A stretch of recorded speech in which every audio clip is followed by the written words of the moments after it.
Hello বন্ধুরা, আমি আরেকটা নতুন ভিডিও নিয়ে চলে এসেছি। এখন বাজে সকাল 7টার মতো হবে।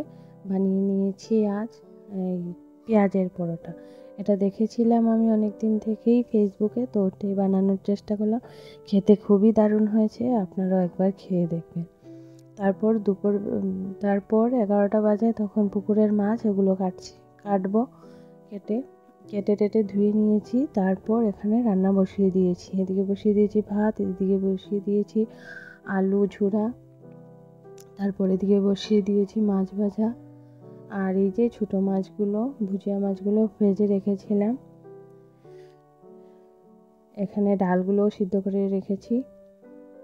তারপর রান্না আমার শেষ হয়ে গেছে। এই যে রান্না করে নিয়েছি আজ মাছ ভাজা, তারপর এই যে ভুজিয়া মাছের ঝাল, খেতে খুব ভালো হয়েছে এটা। আর বানিয়ে নিয়েছি এখানে এই যে আলু ঝুরা। তারপর এখানে রাতের অল্প ঠান্ডা ভাত ছিল, এগুলোকে অল্প পেঁয়াজ দিয়ে ভেজে নিয়েছি। আর এই যে ডালগুলো সবাই দিয়ে দিয়েছি। তারপর দুপুরবেলা ভাত টাত খেয়ে তারপর গেমের জন্য চলে এসেছি। এখানে গেম খেলবো, তাই জন্য এই যে রেডি হয়ে গেছি আমি। ওরা সব কিছু রেডি করছে আর আমি এখানে রেডি হয়ে এসেছি।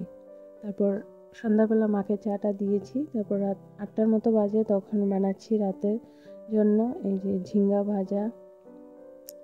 বড়া। তারপর এখানে সন্ধ্যার সময় বানিয়েছিলাম নারকেলের পকোড়া, তো অল্প কিছুটা রয়েছে, এটা বানিয়ে নিচ্ছি। আর এখানে বানিয়েছি অল্প কিছুটা সবজি। আর এই যে ভাতও বানিয়ে নিয়েছি, রান্না শেষ। আর দুপুরের অল্প মাছের ঝালটা রয়েছিল, এই ভুজিয়া মাছের ঝালটা অল্প রয়েছিল। আর আজকের ব্লগটা এখানেই শেষ করছি আমি। টাটা।